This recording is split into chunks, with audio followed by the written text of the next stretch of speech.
Olá, estamos de volta para continuar a nossa leitura. Hoje o capítulo 38. Como ele é um pouco longo, eu vou dividir em duas partes, tá bom? Vamos começar? Gregórios já estava rodando a casa de Maria João havia mais de uma hora, tentando descobrir por que o seu coração disparara. O grande amor intocado de sua vida, dissera Melody. Não me surpreenderia se nunca a tivesse beijado. Mas ninguém, nenhuma mulher, chegou à sua altura. Se houve alguém que conheceu todos os seus segredos, então foi Maria João. De certa forma, só ela e mais ninguém, sabia quem ele era. E Jorge dissera que ela era a única mulher que Amadeu considerara realmente capaz de fazer coisas. Maria, meu Deus, sim, Maria, dissera ele. No instante em que ela lhe abriu a porta, Gregório entendeu tudo. Ela segurava uma xícara de café fumegante numa mão, aquecendo a outra nela. O olhar claro dos seus olhos castanhos era inquiridor, sem conter ameaças. Não era nenhuma mulher radiosa. Não era uma mulher que fazia os homens virarem. Provavelmente nem quando ainda era jovem. Mas Gregórios nunca encontrara antes uma mulher que irradiasse segurança e independência de maneira tão discreta e, ao mesmo tempo, tão perfeita. Devia ter mais de 80 anos e Gregórios não se espantaria se ela ainda estivesse exercendo sua profissão com mãos seguras. Depende o que o senhor quer, disse ela, quando Gregórios perguntou se podia entrar. Ele não queria, mais uma vez, mostrar o retrato de Prado como se fosse um documento de identificação. O olhar tranquilo e franco o encorajou a falar sem meias palavras. Ocupo-me com a vida e os escritos de Amadeu de Prado, explicou em francês. Sei que a senhora o conheceu e que o conhecia mais do que qualquer outra pessoa. O seu olhar levara a crer que nada a conseguiria abalar. Mas alguma coisa aconteceu, não na superfície. Continuava encostada à porta em seu vestido de lã azul escuro, tão segura de si e tranquila como alguns segundos antes. Só a mão livre parecia acariciar um pouco mais lentamente a porcelana aquecida. O pestanejar se tornara mais rápido, enquanto na testa se formaram rugas de concentração como aquelas que aparecem quando nos vemos subitamente confrontados com alguma coisa inesperada que pode ter consequências. Ela não disse nada. Cerrou os olhos por alguns instantes. Logo a seguir, voltou a se controlar. Não sei se é algo que eu queira revisitar, disse ela, mas não faz sentido deixá-lo na chuva. As palavras em francês fluíram naturalmente e o seu sotaque tinha a elegância sonolenta de uma portuguesa que fala francês sem qualquer dificuldade. Sem abandonar a própria língua, nem mesmo por um momento. Depois de lhe servir uma xícara de café, não com os movimentos delicados de uma anfitriã atenta, mas com os gestos sóbrios e isentos de alguém que apenas se desincumbe do necessário. Ela perguntou quem ele era. Gregório lhe contou sobre a livraria espanhola de Berna e sobre as frases que o livreiro lhe traduzira. De 1000 experiências que fizemos, transcrevemos, quando muito, uma única. Ele citou de memória. Entre todas as experiências silenciosas, também existem aquelas ocultas, que imperceptivelmente conferem à nossa vida a sua forma, a sua coloração e a sua melodia. Maria João cerrou os olhos. Os lábios feridos, onde se notavam ainda restos de bolhas de febre, começaram a tremer imperceptivelmente. Ela afundou um pouco mais na poltrona. Suas mãos rodearam o joelho e soltaram-no novamente. As pálpebras, com as pequenas veias escuras, tremiam. Lentamente sua respiração se acalmou e ela abriu os olhos. Então o senhor ouviu isso e fugiu do Liceu, disse ela. Eu fugi do Liceu e depois ouvi isso, corrigiu Gregório. Ela sorriu. Ela olhou para mim e me ofereceu um sorriso que parecia vir da vastidão de uma estepe ampla, de uma vida vivida lucidamente, escrevera o juiz Prado. Certo, faz sentido, compreensível que o quisesse conhecer mais a fundo.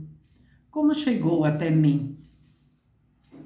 Quando Gregório acabou de lhe contar sua história, ela olhou para ele.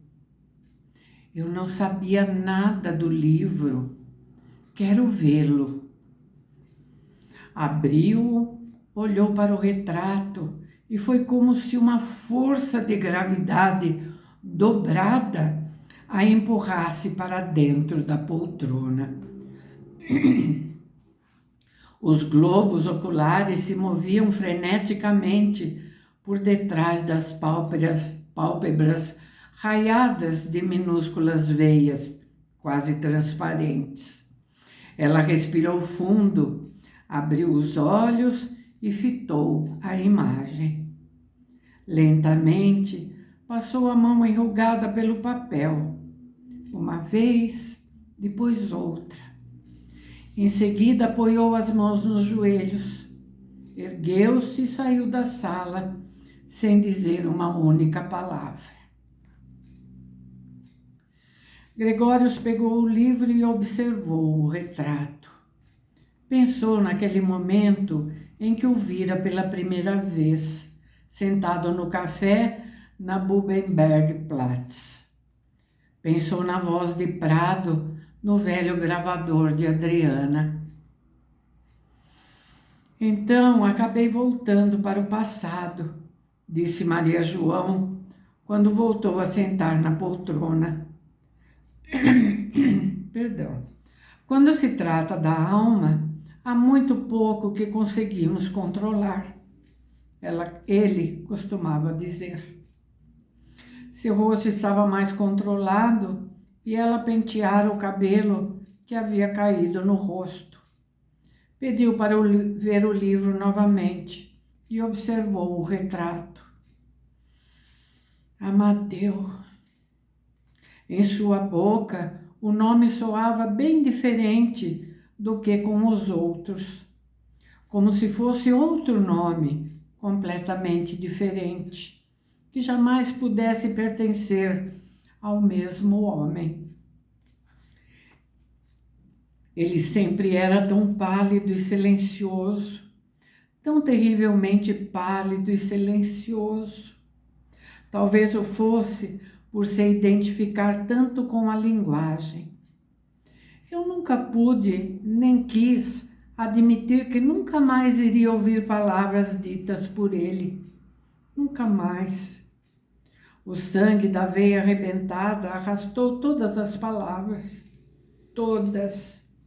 Um rompimento de dique sangrento, cheio de fúria aniquiladora. Como enfermeira, vi muitos mortos, mas nunca antes a morte me pareceu tão cruel.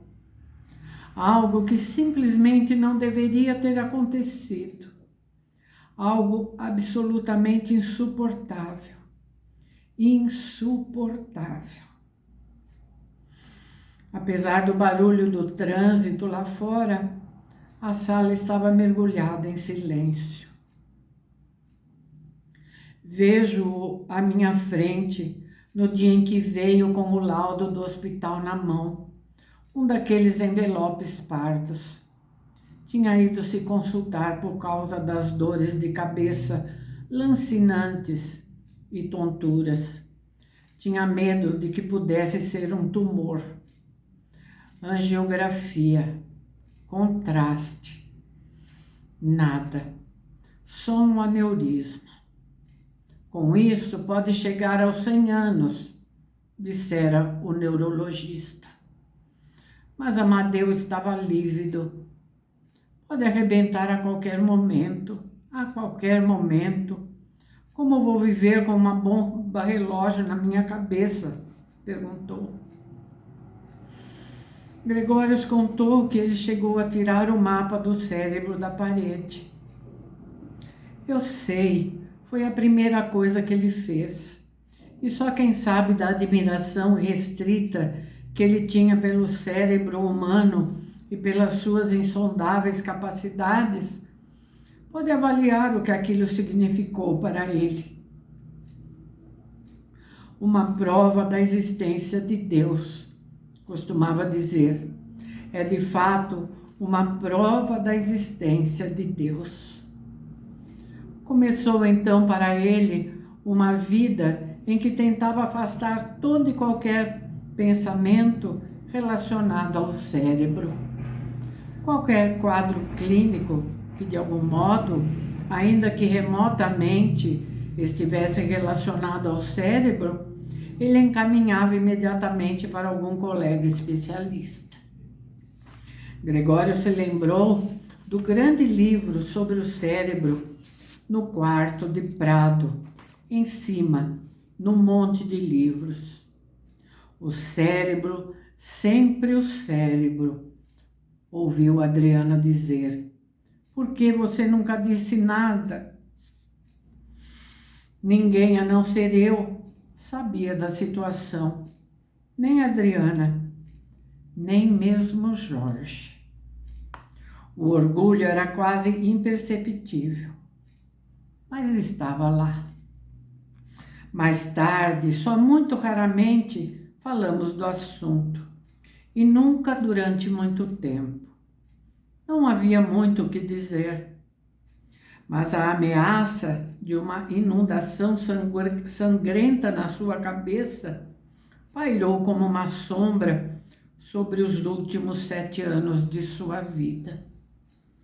Houve momentos em que ele desejou que aquilo finalmente acontecesse, só para ser redimido do medo.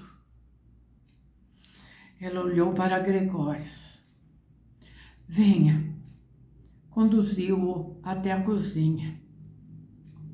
Tirou uma caixa grande e achatada de madeira laçada com a tampa decorada da prateleira superior de um dos armários.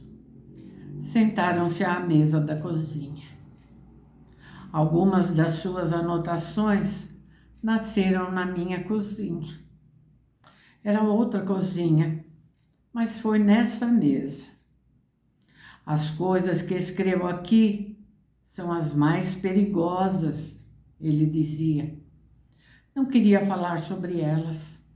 Escrever é um ato sem palavras, dizia também. Chegou a passar noites inteiras aqui, seguindo depois para o consultório sem ter pregado um olho. Sempre abusou da saúde. Adriana detestava isso. Detestava tudo que tinha a ver comigo. Perdão, obrigado, dizia ele quando ia embora. Estar aqui é como estar num porto sossegado e protegido. Sempre guardei as folhas na cozinha. É aqui que devem ficar. Ela abriu a tampa cinzelada da caixa e tirou as 3 primeiras folhas. Depois de ler algumas linhas em silêncio, entregou os papéis a Gregórios. Ele começou a ler. Toda vez que não compreendia alguma coisa, olhava para ela e ela traduzia. Memento mori. Os muros escuros de um convento, o olhar posto no chão, um cemitério nevado. Precisa ser assim? Tornar-se consciente daquilo que no fundo se quer. A consciência do tempo limitado que se esgota como nova fonte de vitalidade para enfrentar os próprios hábitos e as expectativas, mas principalmente as expectativas e as ameaças dos outros. Como algo, portanto, que abre o futuro, não algo que o fecha. Visto assim, o memento representa um perigo para os poderosos, os opressores, aqueles que tentam fazer com que os oprimidos não encontrem vez com os seus desejos, nem mesmo perante si próprios. Por que devo pensar que o fim é o fim? Quando acabar, acabou. Por que não me dizem isso? Não muda nada.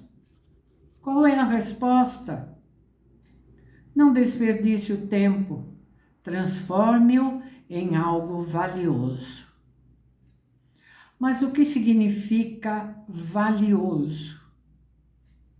Começar, finalmente, a concretizar desejos longamente cultivados? Infringir o equívoco de achar que mais tarde sempre haverá tempo ainda? O memento como instrumento na luta contra o comodismo, como autoenganação e medo, ligado às transformações que se fazem necessárias. Fazer aquela viagem longamente sonhada, aprender aquela língua, ler aqueles livros, comprar uma joia, passar uma noite naquele famoso hotel, assumir-se. Desse sol fazem parte ainda coisas maiores. Abdicar da profissão da qual não se gosta, libertar-se de um ambiente odiado, fazer aquilo que contribui para que nos tornemos mais genuínos, para nos aproximarmos ainda mais de nós mesmos. Passar o dia na praia ou ficar sentado no botequim também pode ser uma resposta ao memento, a resposta de alguém que até agora limitou-se a trabalhar. Lembra-te que terás de morrer um dia, talvez já amanhã. É nisso que tenho pensado o tempo todo. Por isso estou faltando ao trabalho e estou tomando sol. Essa advertência aparentemente mórbida não nos encerra forçosamente no jardim nevado do convento. Abre-nos o caminho para fora e nos desperta para o presente. Conscientes da morte, saber consertar as relações com os outros, terminar uma inimizade, desculpar-se por injustiças cometidas, expressar o reconhecimento por aquilo que por orgulho não estávamos dispostos a reconhecer. Não dar mais tanta importância a coisas que achávamos importantes. As picuinhas dos outros, o fato de se acharem tão importantes, o julgamento voluntarioso que fazem da nossa pessoa, o memento como desafio para que sintamos as coisas de outra maneira. O perigo é que as relações deixam de ser genuínas e vivas, porque lhes falta a seriedade momentânea que pressupõe uma certa falta de distância. E também, para muitas das nossas experiências, é decisivo que não estejam relacionadas com a consciência da finitude, mas antes com a sensação de que o futuro ainda será longo. A consciência da morte iminente significaria sufocar essas experiências no nascedouro.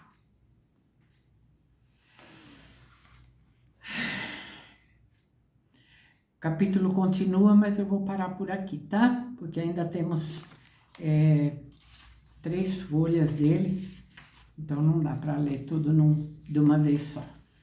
Fica muito longo, tá bom? E vamos aproveitar para... Gente, é muita reflexão, não?